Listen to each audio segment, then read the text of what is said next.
Gray morning light settled over Thetford Mines as a school bus rolled along a narrow road bordered by pale, stony hills that towered over the houses. From a distance, they looked like ordinary cliffs, but up close, the surface was wrong. Too fine, too powdery, as if the ground had been shaved down to dust. Kids riding to class barely noticed them anymore. Those gray ridges had been part of life for as long as anyone could remember. But beneath that familiarity sat the truth the town had lived with for generations. The hills weren't natural. They were the waste piles of a mining industry that once fueled the region and later poisoned it. Thetford Mines began after veins of chrysotile asbestos were found in the late 19th century. The discovery triggered a rapid transformation. Tough, flexible, heat-resistant fiber pulled from rock looked like a miracle material to an industrial world terrified of fire and dependent on steam. Mines opened, mills expanded, and this quiet corner of Quebec became the center of one of the world's largest asbestos-producing regions. By the early 20th century, thousands of men made their living underground or in open pits, hauling out ore that would be shipped across the globe. Life in the town wrapped itself around that industry. Company houses lined the streets closest to the pits.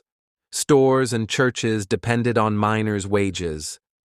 Dust drifted through open windows and settled across tables and floors. When wind swept in from the tailings piles, a white film collected on car hoods and porch steps. People brushed it aside without thinking. For decades, both government and industry insisted chrysotile could be handled safely, and residents believed them. The mines fed families. Questioning the dust felt like questioning the foundation of the entire town. By the mid-20th century, that belief began to crack. Doctors studying workers from asbestos regions found lung scarring and cancers that clustered too tightly to ignore. Autopsies revealed asbestos fibers embedded deep in lung tissue. Researchers linked prolonged exposure to asbestosis, lung cancer, and mesothelioma, a rare and fast-moving malignancy almost always connected to asbestos. Families noticed how many neighbors relied on oxygen tanks, or how many funerals involved the same kind of illness. Thetford Mines, along with nearby towns, carried some of the highest rates of asbestos-related disease in the country. Even then, the mines didn't slow. During the post-war boom of the 1950s and 1960s, demand surged worldwide.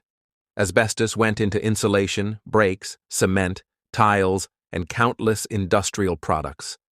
The pits ran nonstop.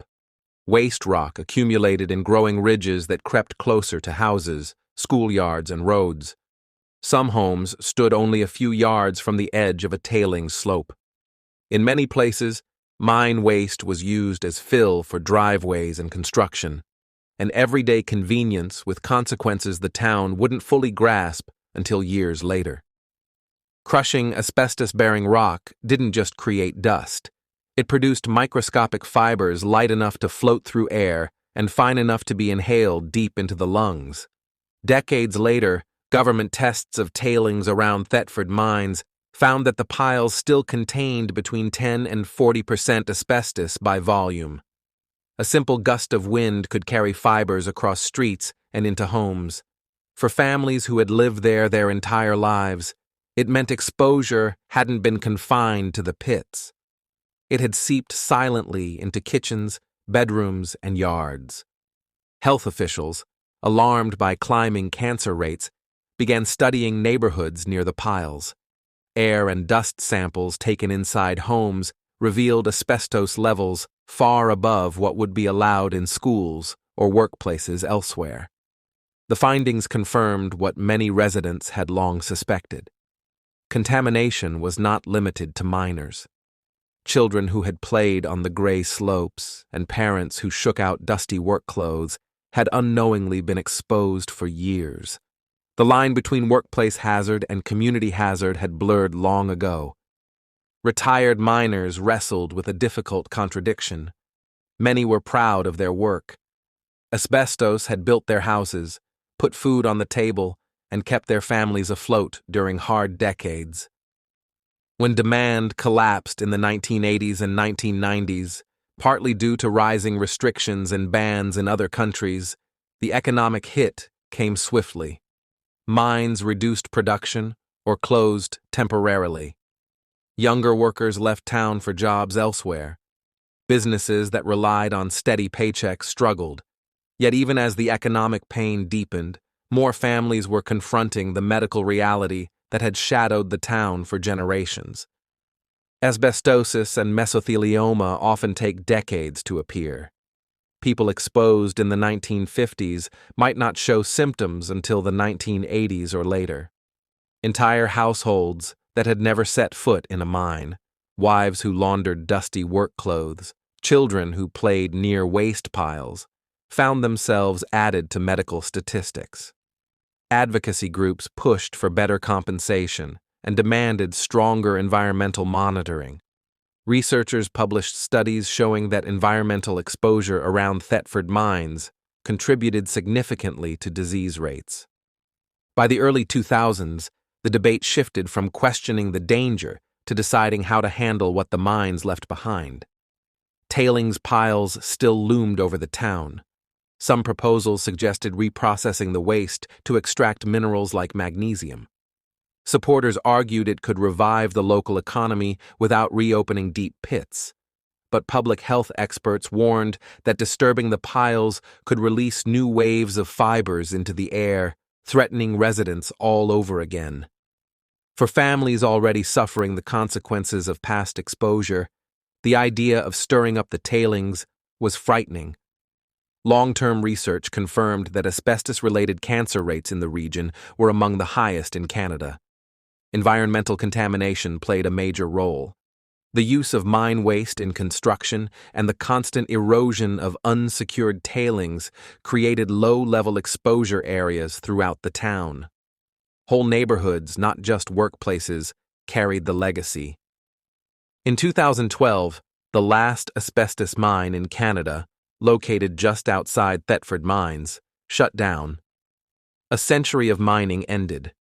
The closure marked a turning point, forcing the community to imagine a future without the industry that had defined it. Town leaders focused on redevelopment, manufacturing, tourism, and service jobs, but the landscape still bore the scars. Open pits filled with water. Tailings piles remained. For residents, the reminders were impossible to ignore. They stood as physical evidence that prosperity had come with a cost no one fully understood until it was too late. Today, newcomers driving into Thetford Mines see a town that looks like many others in rural Canada: quiet streets, schools, shops, and parks. But for those who grew up here, the story behind the gray hills is impossible to separate from daily life. Families measure time not just in years, but in diagnoses, treatments, and losses. Generations played on those slopes without knowing the danger beneath their feet. The story of Thetford Mines is not about a single disaster.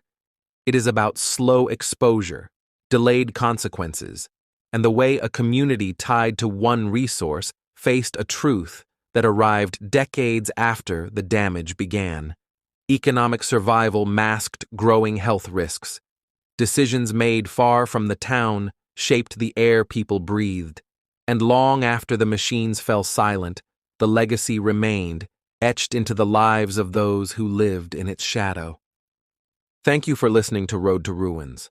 Subscribe for more true stories where systems fail and people pay the price.